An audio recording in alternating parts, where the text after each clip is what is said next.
and welcome everyone. Thank you for joining the International Photography Hall of Fame's virtual roundtable with the jurors of the Vision Viewpoint photo competition, Amanda Smith and Kevin Tully. Many of you have participated in past IPHF photo competitions, and some of you that are here are no doubt featured in the exhibition. And we thank you for your continued support and hope tonight's discussion is inspiring.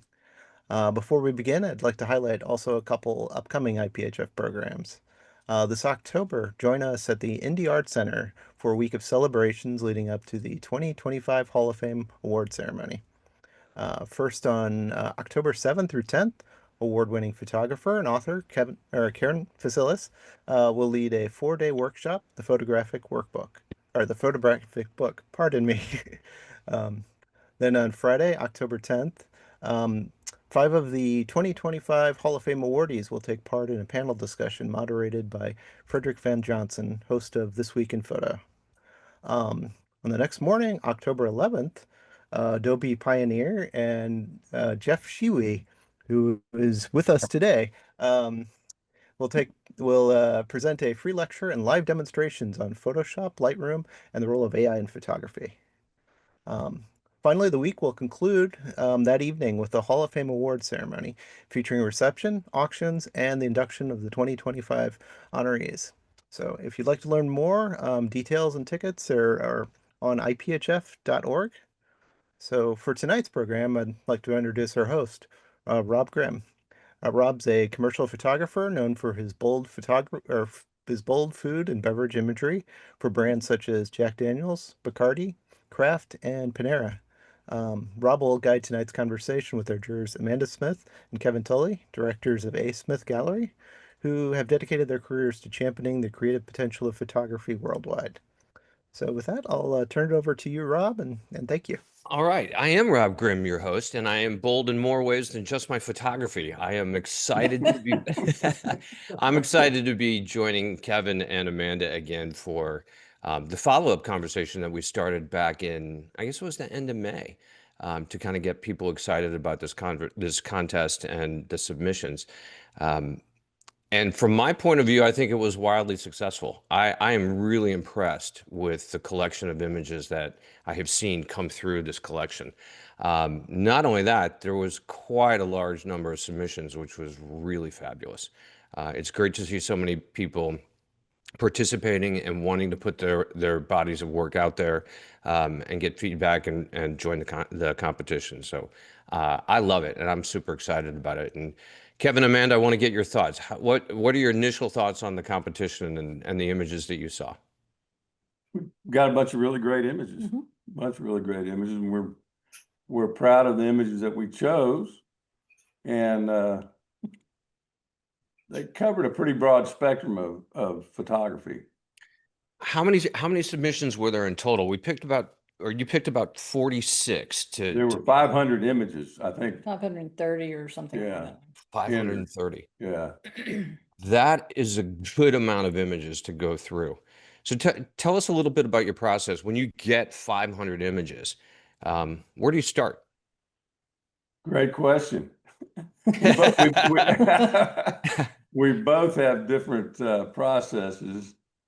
My process is I go through everything really quick and make first impressions. And typically, with the way that we do it with our calls, is I'll pull those out and put them in a file. We couldn't do that with this, but we could do something similar. Mm-hmm. And then I'll go back again and pull more out, and then I go back through the images that I chose initially, and I'll take out what I don't think fits, and then I'll go back through the original images real slow and move more over, and then then the fourth pass will be going back through all the images I've chosen and take out what I think absolutely doesn't fit. Okay. So it's for me, the first impression is usually pretty dead on. Really, it's the strongest. I could go with that initial group that I chose. Okay. Amanda, what's your process? How do you go through these? Pretty much the same idea, but I'm much slower. Yeah. Okay. Yeah, I'm much more deliberate in looking at them that first time. Okay. Especially. So do you two? We go through them together? We did. We did. Okay, that's what I thought. So he would get a little frustrated with me. So I assume you do this individually and then you come back and you do it together after you've had a chance to view it and you kind of go through. Well, we've No. done it both ways. We've done it both ways. Oh, we did this one together. We did this one together. We yes, said, did. this was in Cafe, and neither one of us had ever used Cafe before. Ah. So there was a learning process Yeah. right there. Yeah. Yeah, it Did you didn't work. like doing that kind of juring on Cafe instead of like having physical prints in front of you?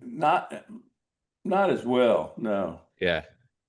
It's being able to control it to where you can move the images around, it makes it a little bit Yeah. easier. And you can't do that in You Cafe. can't do that in Cafe. No. And I would think that there's got to be a difference for you too in terms of luminosity versus reflectance. When you're looking at, you know, the print, you can move it around under different circumstances, a different light, whereas Cafe, you're looking at monitors.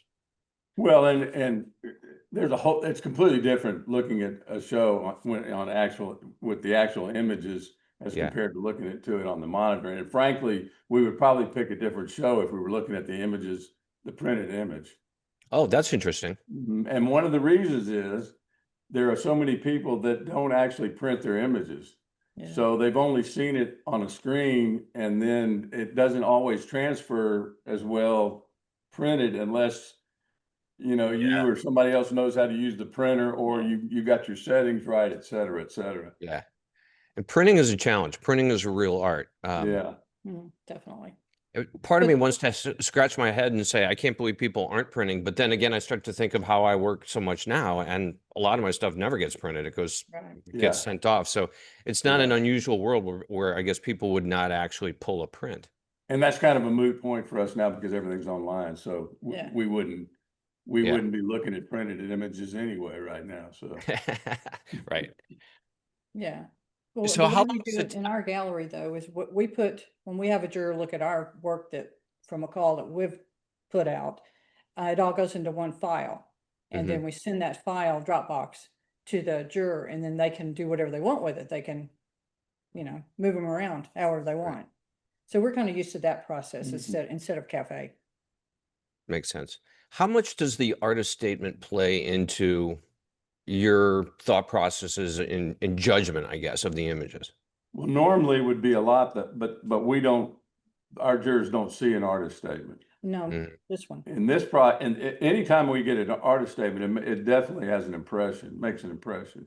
Yeah. I mean, I'm a big proponent of artist statements. I think verbiage can be important.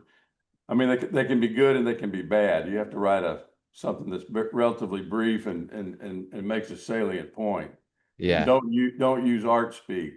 I was going to say, is there a way that you could kind of define what a good artist statement would be for those who maybe haven't written them or haven't written them well? Is there kind of a little bit of outline of something that you think should be in versus? I mean,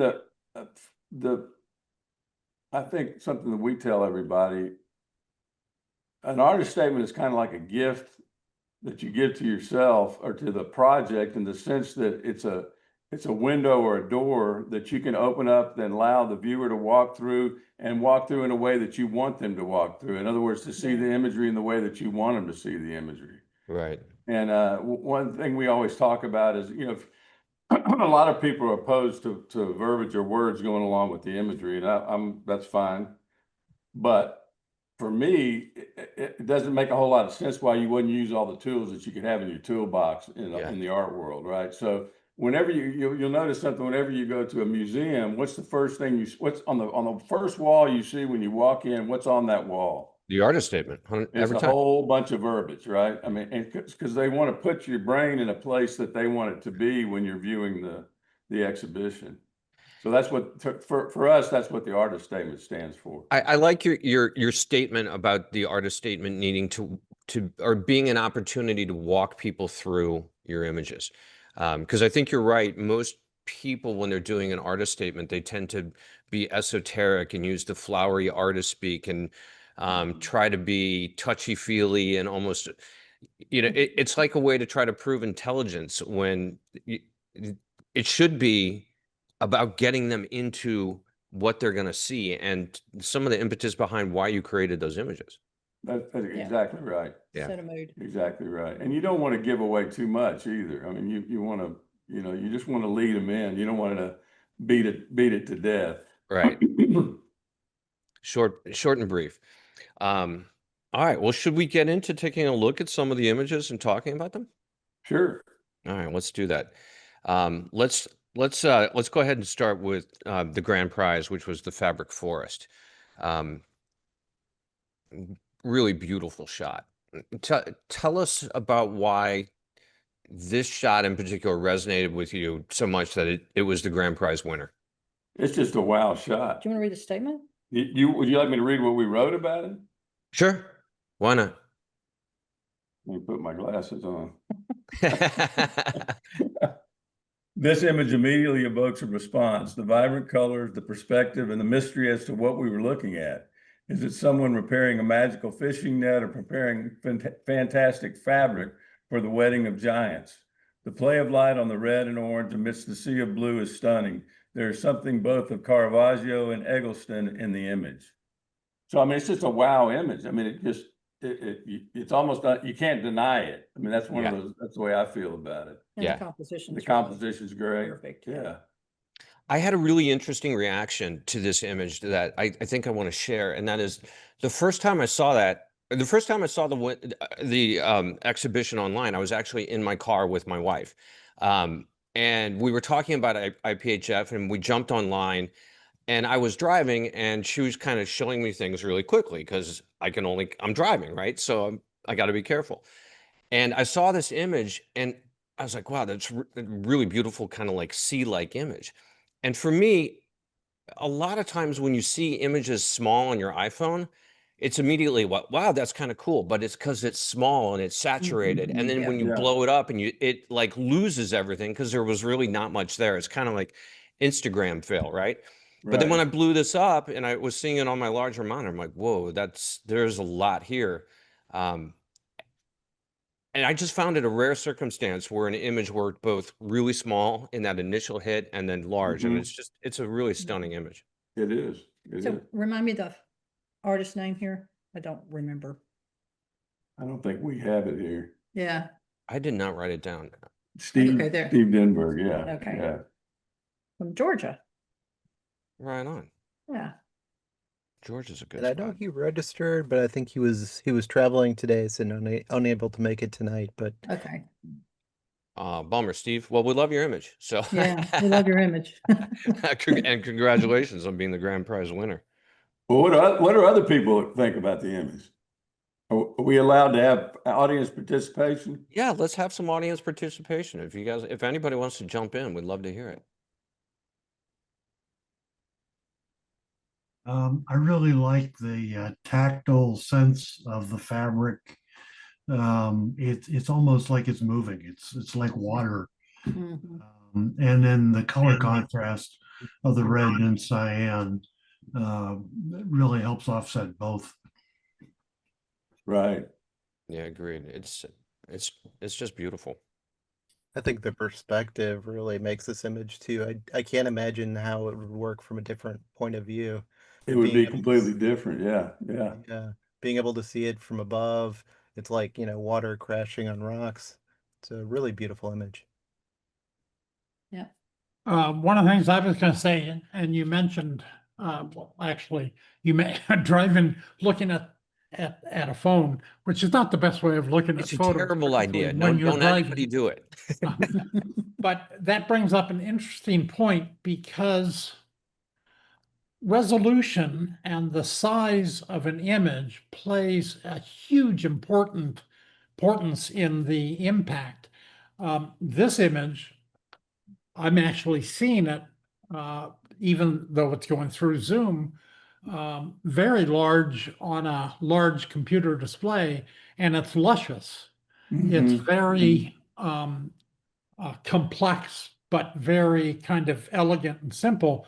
But if you back off and look at it small, kind of in thumbnail form, it doesn't have that same impact. And that's one of the things that I've learned showing or entering shows, particularly since people are using something like Cafe to judge. It becomes difficult to gauge how much detail will come across in the jurying process. But I thought this was a really nice image, so Yeah, there's yeah, that. yes, sir. I agree. Luscious is a good way to describe this one. Well, want to go to the second? Oh, here's, Yeah, let's go on to the first I think place. Jamie wanted to say something. I'd like to ask a question that sort of goes back to before we were starting to actually look at the images. And that is the difference between seeing images on screen at any size, and I certainly get Jeff's point, versus the physical print. I just saw a show at the Fenimore in Cooperstown, and it was a bunch of famous photographs that were printed, one of which was the Steve McCurry picture that everybody in the world is familiar with, basically from seeing it either online or printed in some magazine.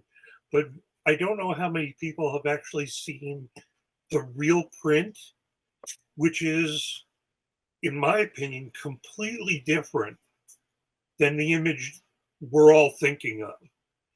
And I'm curious to know how Kevin and Amanda feel about judging images based on an electronic image versus a printed photograph. Well, like I was saying earlier, it's a completely different experience. One ways that we've noticed that situation in a big way is doing reviews on a computer screen as opposed to having somebody come into the gallery with the physical images. Yeah. It's a completely different experience.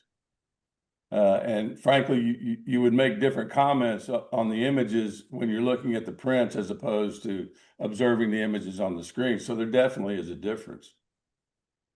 I can't say that we could say one's better than the other because now, I mean, the reality is now everything's on, everything's online and on the screen. So it's more practical to do it this way. Yeah, yeah.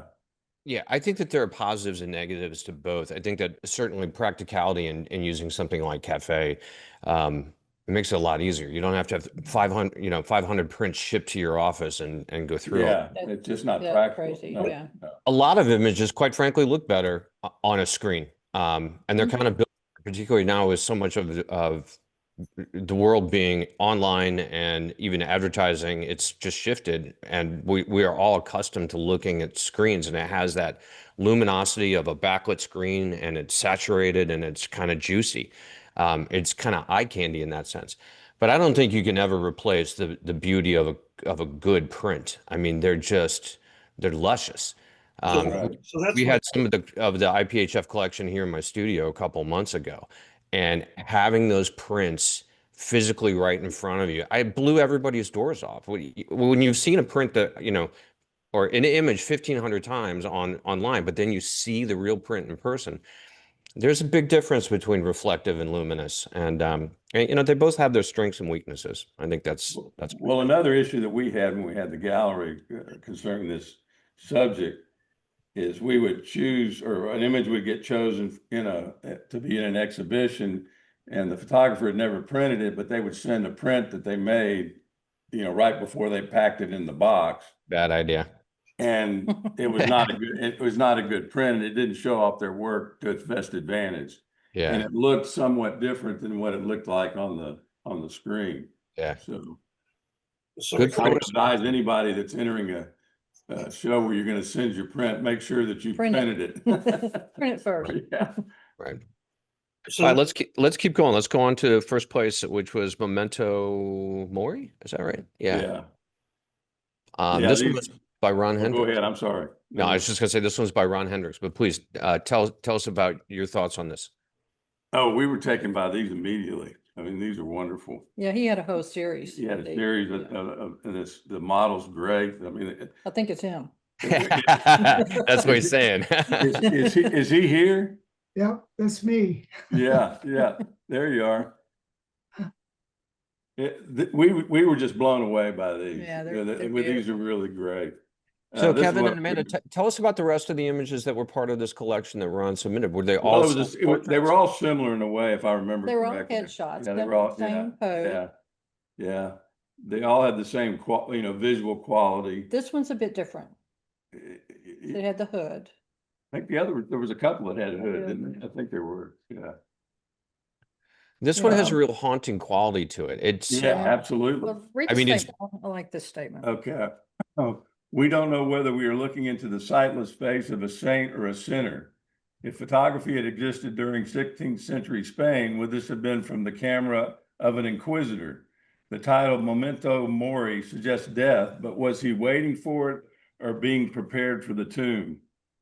So the fact that we can't see his eyes, that there's no eyes there, is incredibly spooky. Yeah. But it's also beautiful, and it's just the kind of aged quality of the image. It's just a wonderful image. well, and based on what Jeff just put up here about that memento mori is a Stoic philosophy phrase that means remember you die. That gives this a whole nother level of Stoic and reflection and where am I? So Ron, clearly you're kind of processing things here as you're getting more gray in your beard, huh? Oh, definitely. Yeah, yeah. I just turned 70 a couple years ago, and Congratulations. it it changed everything. Especially during the pandemic when it happens, and we had to move. I retired, a lot of stuff going on, so it gets you to just be self-reflective a lot, and I just kind of, for some reasons, just by chance, started turning the camera on myself at the Tintype app on my phone, just playing around without any real intention of anything, kind of at the same time, and then when I started to get some of these images, that I don't know, I started to make connection between what the image was and what was going on inside. And memento mori is more, as you get older, as you all know that are getting older, you just there's no way to escape thinking about it more. As you get more aches and pains and this and that happens. So I and then this was just by chance that I got this shot. This was last November, I think I took it. So, and the eyes showed up in the photo, but they're closed. And for some reason, and I don't even remember my process, but I just got fooling around and and I don't do a lot of manipulation on the computer. I'm not a real good at it, but for some reason it just worked. And I almost feel like I got just lucky. Sometimes you better to be lucky than good. I don't know, but it worked. So when you look at this image, lucky with all the images we selected, they were all beautiful. They were all really, really, really nice. Oh, thank you.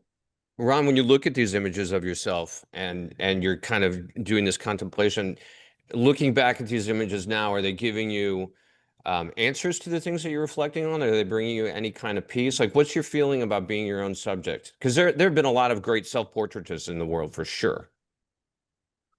I feel like I'm in the middle of it all. So I can't say I've got answers, but it's not inspired me, but it's motivated me to keep both doing the photographs and also just looking internally, and maybe someday I'll have it figured out. But right now, well, you're on the right track. You're pulling first place in contests, so you're for something, bud. But I had another in just a while back, a selfie, the Cultural Center of Cape Cod. I got first place in a selfie with a similar type. So I'm starting to kind of throw them out there and see what kind of response. Yeah, I was overwhelmed that I just got in first, and then to get first place was very affirming. So clearly that's a sign that you need to keep going and pushing and exploring, because this is proven to be a fan favorite, so to speak, and you're on the right path. It's a beautiful image, so congratulations. Well, thank you. Good job. All right, shall we move on to second place, which was the portrait of Verbena, which, God, I love this image. This is I do great. too. I mean, Is how can you deny that? Yeah. No, come you on. can't. Good. We'd burn in hell if we hadn't chosen that one. Yeah, I saw this. I'm like, oh man, my initial thought is I might have put this higher in the rankings, because it's a tough one. It's really, really beautiful. This was by Aubrey, right? Is she on tonight? Yep, I'm here. All right, beautiful. Thank you. Yeah. You really did a great job. How is it posing cows, by the way? Challenging. Yeah, it is. How did you get, like, did you have to give her a treat, like a Scooby snack to get her up? Oh gosh. Just patience. And I have one in the series titled An Exercise in Patience, just because it just takes, and not all the babies want to lay, in a chair or be posed. And some of them just, they never work out. So that this one did. And I really like this one. So. Yeah, it's great. It's a really wonderful portrait. Thank you. Really, how much post-production do you do by chance? I try not to do a ton, mostly dodging and burning. Every now and then I'll add a layer, like a color layer or a texture layer, but I try to, if I can, use a backdrop. This one has a backdrop. This is out in the barn. Kind of a makeshift studio. It doesn't always work out that way. Every now and then I'll add a backdrop and post, but I try not to, just to keep it as authentic as I can. Audrey, I'm slightly disappointed that this wasn't actually in your living room. I mean, it makes sense that it was in the barn, but it would have been even better if you would have invited the cows in. Yeah, no. That would have been great. My husband grumbles. I have a collection of furniture in our barn in one of the stalls, and he just every year during calving, he goes, "I suppose we're gonna have more chairs in the barn." And I said, "Yep." Yeah. So, can I give you just a little thought on a little post-production work, just because I do a ton of portfolio critiquing? yes. If when I'm looking at this camera right, so kind of at the rear end of the cow, that section of sofa is just kind of really rich and brown, Right. versus the opposite side, which it's brighter, and my eye is going to that camera left corner of the couch. So Okay. I would suggest burning that down a little bit, because that's going to bring the face of the cow more into kind of the central focus. And when Right. the eye goes over there, it's going to push back to the cow, because that edge is burned a little bit. Right. That's the only thing that I saw in this image that I would have made a change with. It's just, it's so fun.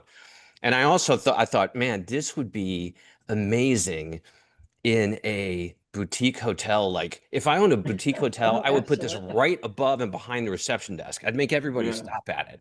Yeah. Because they'd feel great about staying in the hotel. They'd be like, oh, this is amazing. So look for hotels to sell this image to, because I think you got something there.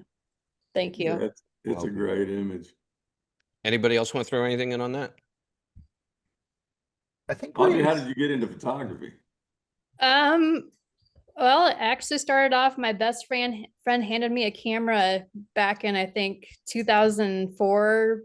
She was a wedding photographer, and she goes, "Here, I need a second photographer," and hands me a camera and just says, "Go for it." And after that, that's what happened. I kind of dabbled before, but after that I was hooked. So Well, you got it. Thank you. Got it. Yeah. Thank you. Audrey, Kimberly is on here, and she says she designs hotels, and she agrees with me. So I think you guys need to connect. Hook me up. Let me know. So. Yeah. And then make me a print of this for connecting you guys, because I love this print. Absolutely. Thank you. It's a series like a Excuse me. little bit of an outgrowth from your I think your Cows and Hats series that you did earlier. Yeah. Yep. That's what started the fine art. Actually, I would love to learn to paint like the old masters, but since I can't, I use the tools in my handbag. And so I started photographing and editing to kind of give that painterly style that, kind of gives it that look. And it started with the Cows and Hats. And actually, Verbena's mom, Velma, is the one that started me on the Cows and Hats series. So Well, I love your writing. one of the things I also will say about this image, it just makes me want more. Yeah. Yeah. Like, I just want this to become a series and a collection and to grow, and because it's just, I don't know, it's heartwarming. Well, It thank is. you. Is that weird? I mean, No. it's a cow, but it's really heartwarming. I love it. I love my cows, so that means Atta girl. Fabulous. You know, there's a thing that we talk about when we do reviews. It's about having empathy with your subject matter. It doesn't matter what art it is, whether it's painting or photography or sculpture or drawing or whatever it is. But if the artist has a true connection with their subject matter, it's going to come through the imagery.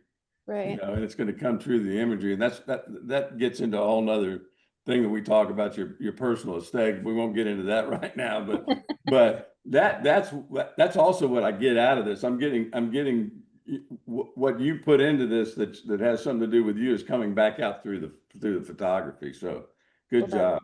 That's good. Thank you. It's just great. It's just great.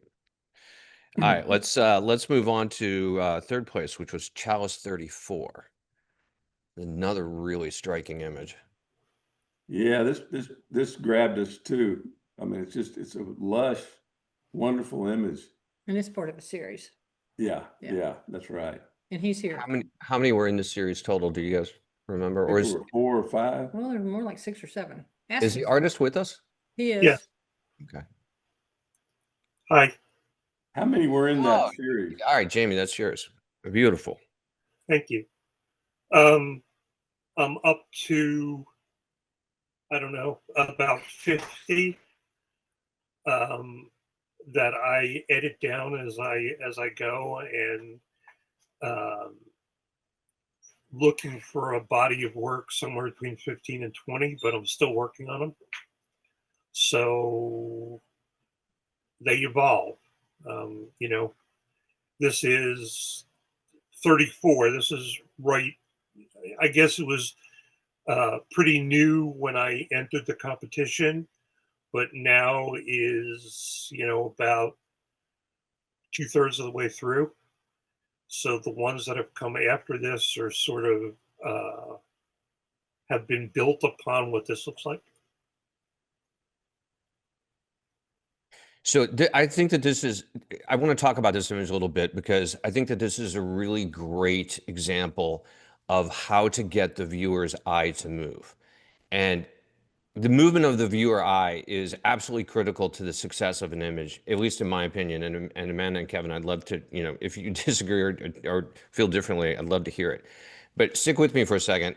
If you look at this image and just go dead left of center, so the light is really kind of coming in on those 2 books that are on the left, and it immediately takes you back up to kind of the central focus, that central chalice, down into the watermelon, and then the light continues to take you down into the next vessel, that pitcher, which immediately hits with this book or whatever that object is. It looks like a book that takes you down into the corner with the woman who is down there.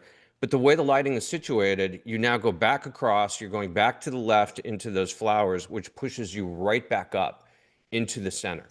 And I think that is so critical. The way the eye moves throughout a composition, when you have something that's complex like this, it's really important to have a way for the eye to move and to continue to find its pathway rather than just getting stuck on something that's really bright. Because our eye, no matter what, it's why we all stare at oncoming headlights when we're driving at night. We can't help it. Our eyes go to the brightest portion.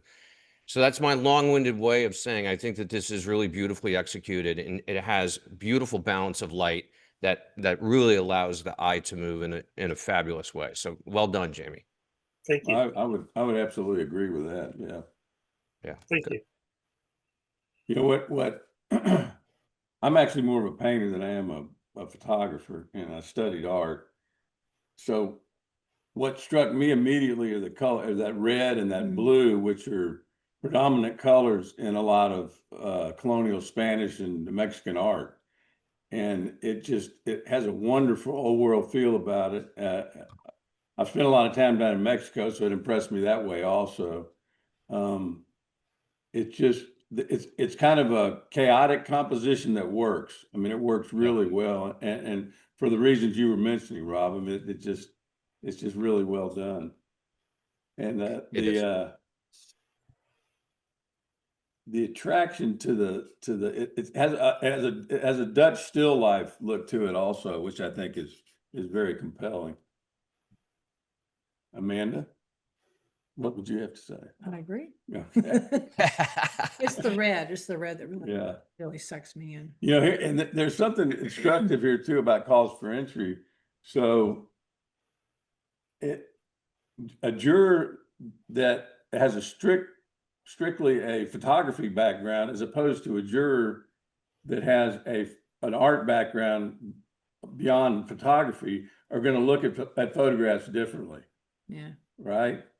So it could be to the photographer's advantage to do a little research on the juror to see, you know, where they come from in the art world, where, you know, what type of background they have, because I see images completely different than Amanda sees images. Yeah. Are you suggesting that people need to do research so they cater to those jurors, or I mean, because you want to be true to yourself at the same time as an artist? No. I think it just gives you a little insight, because there may be some insight into the work that you have as far as what you actually enter into the contest. That's what I'm trying to say. That makes sense. It's, you know, it's a weird world being an artist. Whether you're a commercial artist or a fine artist, it's just a real weird world, because no matter what, you're putting yourself out there, and you believe in what you do. And one person can look at Jamie's image here and love it, and the next person can look at it and hate it. And that's totally subjective. Well, yeah. And that's, you know, that's one thing that we all have to get used to. That's art in general, right? Yeah. That's That's what what I'm saying. It's art in general, and it's just, it's interesting. So I guess I'm saying always be true to you. But nice image. Jamie, do you do a lot of texturing on your work like this? I did not before this project. Okay. This project has sort of developed in a more computer aided imagery than what I'm used to doing. Mostly I would work fairly straight out of the camera. But this project has become, rather than doing actual physical collage, I've been doing the collage in the computer. Because I love constructive criticism, I'm wondering about playing with some of the texture a little bit to maybe let some of that light come through more. But it's, again, my opinion, take it with a grain of salt. It's really a beautiful image, and what you've done to move the eye, fabulous. Thank you. Yeah. What you were saying about doing research about the jurors, I think that's something that people should do before they enter a competition. Yeah. I had shown work to Amanda and Kevin before, some of my older work, and they had been receptive to that. And knowing that they had been receptive to my older work made me feel like I would be more comfortable showing them newer work, just because they had some sort of history with me already. Not even in terms of, you know, winning or anything, or influence, anything that would be influenced by. It's just that I know from past experience how they react to new work. And so that gave me the reason that I wanted to bring work to them. Right. Well, I mean, and they're like teachers. We all have bias. I mean, you have unintentional bias, right? Yeah. So we're going to all look at the images differently. And I think the really good thing about a contest like this is you do have the opportunity to learn. I mean, we talked about this in our discussion in May, that enter, because even if you don't win, you're going to learn a lot through that. And I agree that if you learn about the jurors, you're going to learn something about them, which is going to in turn teach you about your work and how to submit it and what you need to put into it. It's just a learning process. Right. All right, let's keep going. Jeff has his hands up, or his hand up. Oh, I'm sorry, Jeff, jump in. The thing that I will say, well, I know Amanda and Kevin pretty well. The thing that I'll say is you have to be careful about knowing too much about the jurors, to try to cater to them, Right. because ultimately you still have to be true to your own vision. 100%. It's useful to know their predilection, and when you're making choices, choose images that may appeal to the call, and the call is really the description of the call, calls for entries, the description of the call, and how to choose the images are all kind of a skill set that you can develop over time. Part of that is knowing the jurors, and part of it is knowing kind of the process that is used for the jurying. You know, like cafe is different. I know that Amanda and Kevin, I kind of talked them into letting me send higher res images, because 1200 pixels on the long side is just too damn small. So, but the whole process of selection and choosing is really critical, because everybody has good work, but sometimes you got to pick the right image for the right call for entry. Yeah, and I'm certainly not suggesting that photographers, choose work to pander to the Well, it usually doesn't work. it doesn't work to the jurors. I mean, what I'm actually talking about is it's the curation part of the process. It's picking the right images. It's curating your body of work down. That's right. Understood. All right, good. Let's keep going.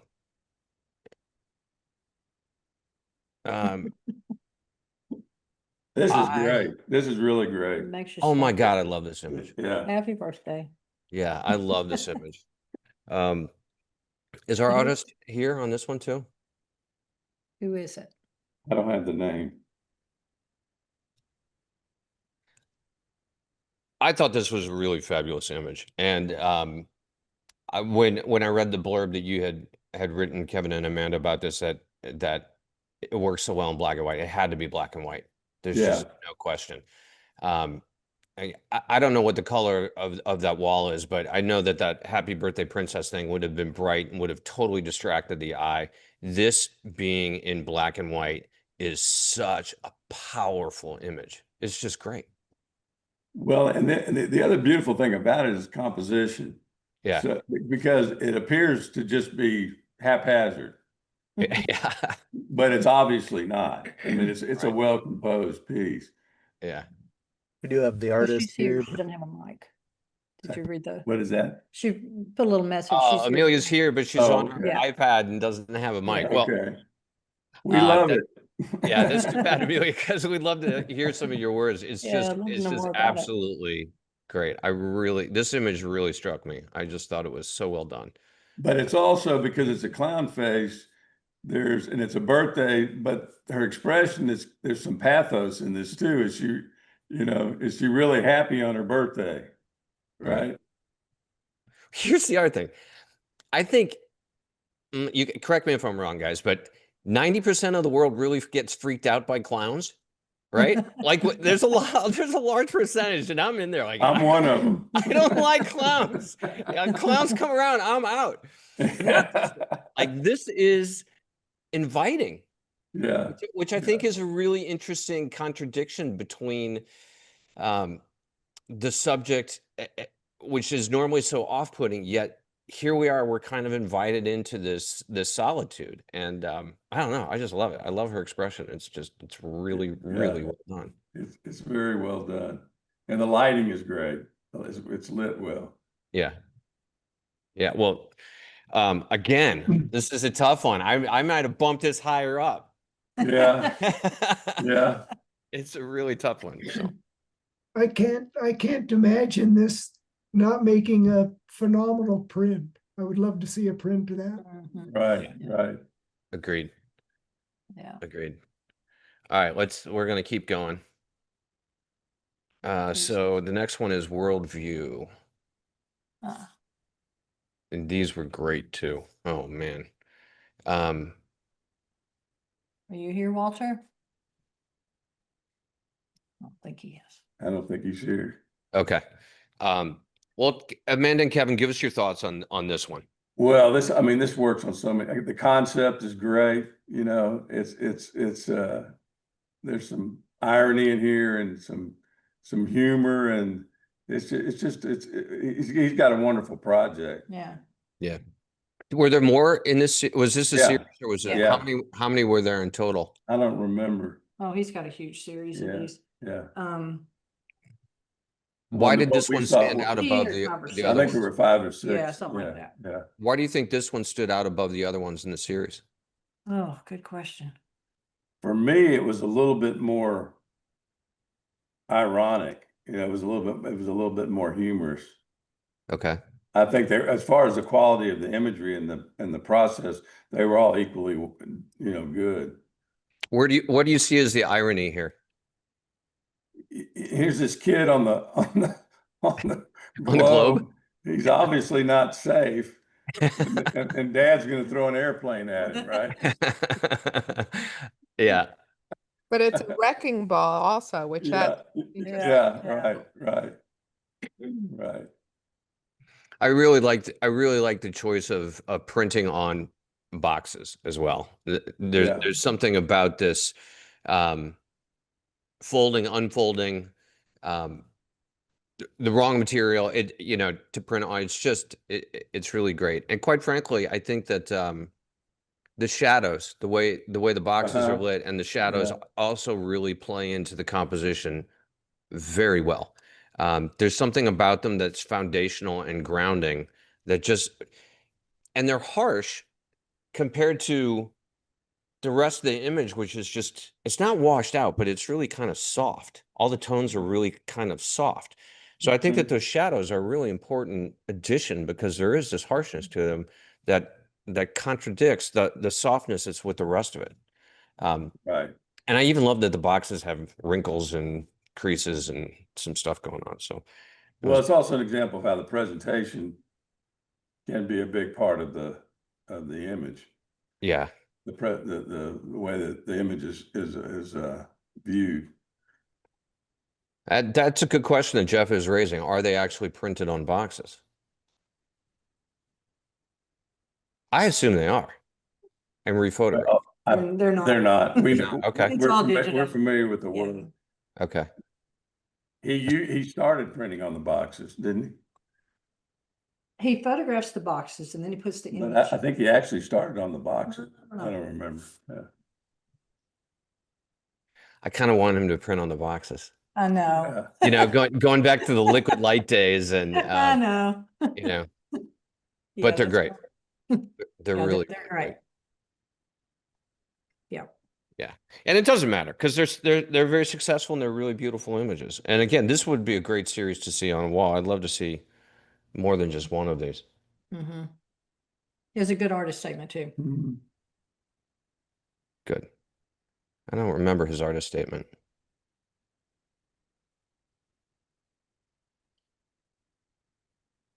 Oh, yeah. All right, and then should we go on to the last honorable mention, the Ticket to Ride? Sure. Oh yeah, I love this. How can you not? It's gorgeous. Mm-hmm. We didn't choose this automatically. No, we didn't. But we kept coming back to it. Yeah. Okay. Why did you kick it out and then keep bringing it back? What was it I about don't think this? we ever kicked it out. kicked it We out. just didn't put it in as Yeah, an honorable mention. Yeah. Okay. But it's one of those images that you just can't deny. We had to go back to it. It's really beautiful, that just the movement in the water. It's really nice. Again, this would be an amazing gelatin silver print. I'd love to see this. Absolutely. Yeah. Yeah. And what's the photographer's name here? Is he here? Christopher. Christopher, are you here somewhere? No. That's okay. It's also another example of a great choice of black and white. Mhm.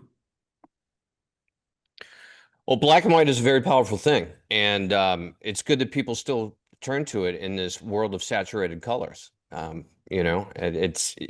it's an important choice for an artist to make, whether you're going to go black and white or going to go color. And the last, it's kind of interesting. The two honorable mentions are both black and white. Yeah, yeah, I think clearly you guys have a love for black and white. There's no question of that. yeah, we do, we do. How much of the work that's submitted in the contest that you juror are actually black and white versus color? Do you think you could put a percentage to it?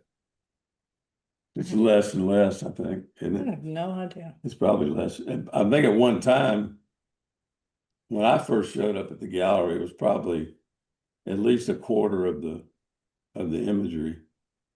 And it certainly is less now. Well, there's definitely more Yeah, color, yeah, but the yeah. percentage. It also depends on what the theme is.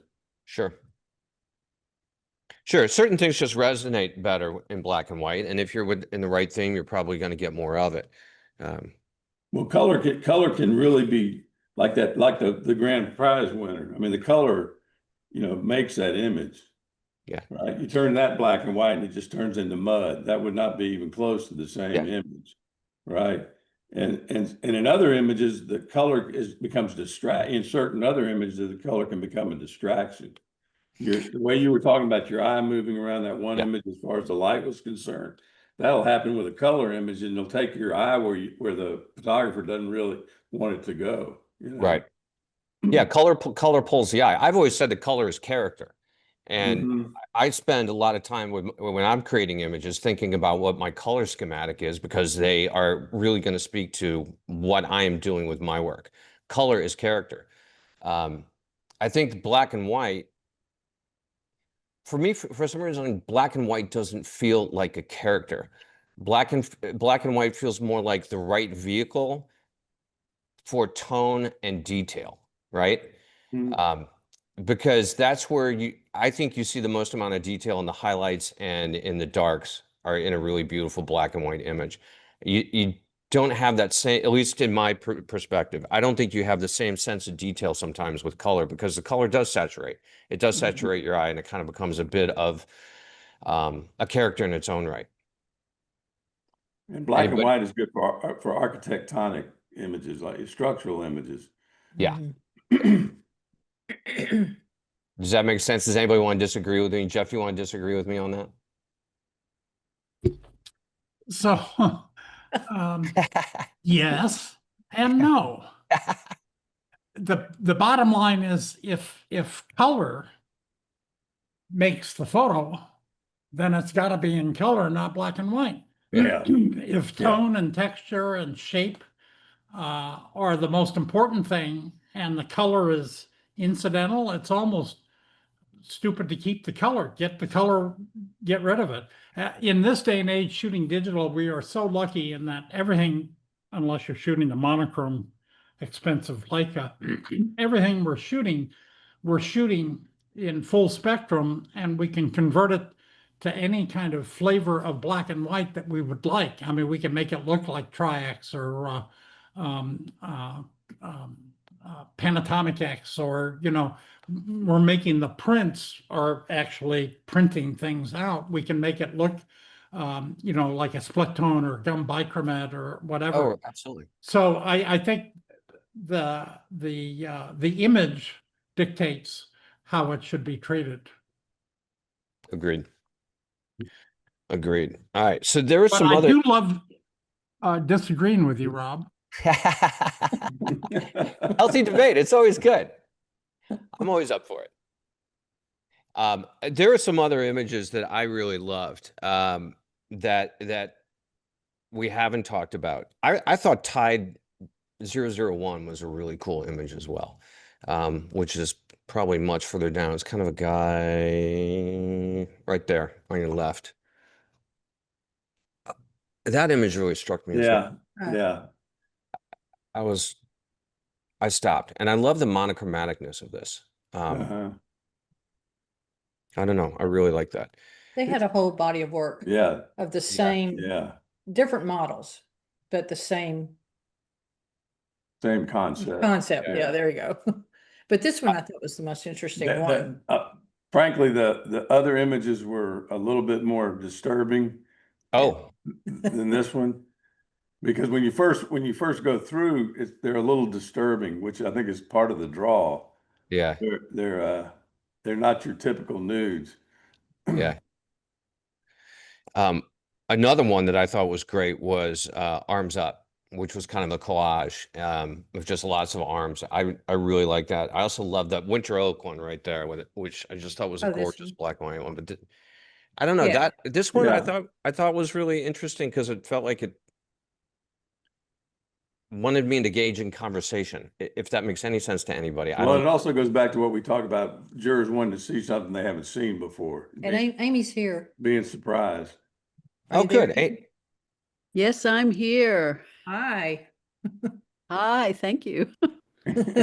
My arms are up. Your arms are up. Well, you're true to form then, Amy. That's awesome. Thank you.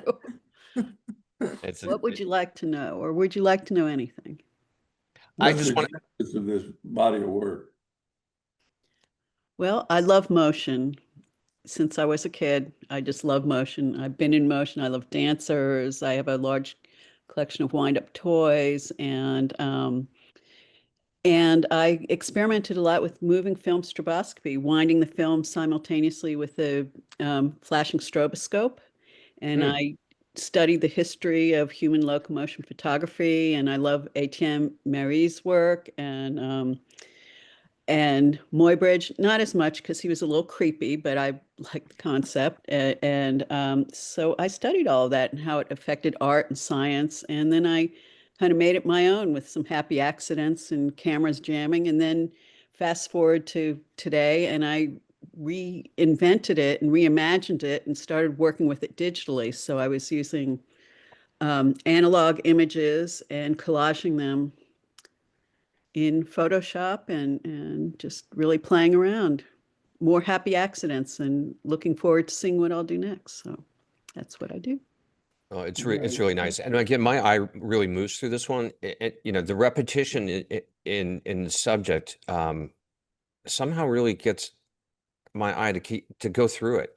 And this one really resonated with me. And I love the fact that you've figured out a way to jam a camera, you know, digitally without having to jam a camera now. It's great. Isn't digital fabulous? Well, actually, not. I'll correct you. I jammed a film camera. Yeah, that's what I'm saying. Like metaphorically, you can use those techniques now without having to actually jam a camera. We can kind of replicate those happy accidents in that sense without having to actually break something. Thank you. Anyway, so I just wanted to share a couple others that I really liked. Kevin and Amanda, were there other ones that you thought? Yeah, there's one we talked about earlier about pointing out something that may not have worked. This image of the fellow playing the guitar with the little girl dancing and the yeah, you see that one right there. This is one that I made Amanda put in because I love this image. I think it's a really dear image, but the photographer cut the little girl's feet off. Yeah. And Amanda tried everything she could to put the feet back on. It's called generative fill. But I love the image. Yeah, I love it too. Yeah. But I want her feet. Yeah. I can see why you would. How often does that happen? How often when you guys are juring, are you like, no, this one's going back in? Do you guys get little tussles? It happens a lot. Yeah. That's great. I love that. Well, we have hit an hour, so I don't want to take up too much of other people's times. I will say, if anybody has any comments or anything they want to throw out, we're happy to listen to them. Kevin and Amanda, if you want to share anything else, please feel free. But I love this competition. I thought it was Yeah, I have a question for Amanda and Kevin. Given that there's this AI that's out there, where do you draw the line as to how much AI is used? IPHS has a policy of no AI. How do you know? Do you ask the artist ever for proof that it's not AI? Our policy is no AI, but we don't ask for proof. It's the honor system. I think you probably know where I stand on that subject. Yeah. I stand on the opposite side. You do? Yeah, well, yeah, if you go to my site right now, if you go to rggphoto.com, I have something that I call in-camera AI. I use AI almost every day, and I'm using it as part of what I create, but I'm using it to replace a portion of what I do. I'm not using it to replace what I do. Keep in mind that most of what I do is I photograph food and beverage. So I am creating scenes, I'm creating kitchens or landscapes or whatever that I could never create before. And I build my set in front of a video wall, and I have that AI background that I've created there, and then I capture it in one. So I'm doing what I call AI, in-capture AI. Well, that's really no different than Photoshop compositing. I mean, in a way. It's a very similar process, but I am not Right. replacing what I do with AI. Well, what I take issue with, and I don't see much people crowing about it too much anymore, but early on, there were quite a few people that were making images strictly from prompts Yep. and then calling it their photography. Well, it's not It's their not. photography. Yeah. That's not, it isn't. And so I have no issue. If you want to use it, I mean, there's no way it's going to be stopped. You can't stop it now. No, It's done. But it needs, as far as we're concerned, we don't allow it in the gallery. I have to probably say yet, because we're going to be in competition with everybody else. So it depends on where it all goes. But for example, when I post something and I do it all tongue in cheek, I title it "Image by Machine," and I'm trying to make a point. So. Well, it needs guardrails in a big way. I was in Chicago 2 nights ago for an AI roundtable conference, and it's just kind of the Wild West right now with AI. In Europe, they've got some pretty strict laws, and if you create something with AI, you've got to disclose it. California in the United States is kind of leading the charge, and that's mostly because of Hollywood, because they honestly have to do some sort of protection for celebrities who can too easily be faked. Or politicians into saying and doing something that they didn't do. So there have to be guardrails around that. Colorado just put something on the books that's really interesting that might actually completely change the way headshots are done, because now there are headshot companies that will produce like 17 headshots based off of a snapshot with AI, but they're not actually headshots. They're just weird kind of interpretations. Illinois got something on the books as well, but then we also the administration right now seems to want to deregulate everything. So AI is a real hot button. And like anything, it's going to need some serious guardrails, and there need to be laws around it. And from my point of view, God, I'm going on a soapbox, I apologize. From my point of view, I hope we wind up with international standards, like the way we do for printing, for color. We have international standards to understand color and how to print. We're going to need those types of international guardrails around AI, because it's, while it's fabulous, it's also dangerous. But you got to figure out how to use it as a tool, not as a replacement of what you do. Jeff? My biggest, the thing about it that I'm probably the most disturbed about is I'm a carpenter and a woodworker, and I studied art, and in all of those things, you have to learn a process. And to learn that process is part of the meat, the joy, it really is the deal. So so I don't understand where art schools will be in the future. I don't understand where writers will be in the future. Where will poets be in the future? I mean, that's what's disturbing about it to me. As an artist, it seems to me it has the potential to rob the art from society. Yeah, but I will say this, Kevin.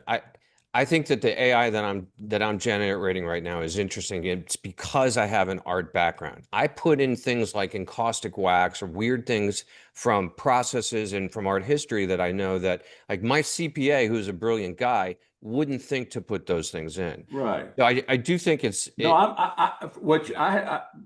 it's just like I said earlier. What you're doing is no different than compositing in Photoshop. So right, and that's accepted. Jeff, you patiently had your hand up there. Yes.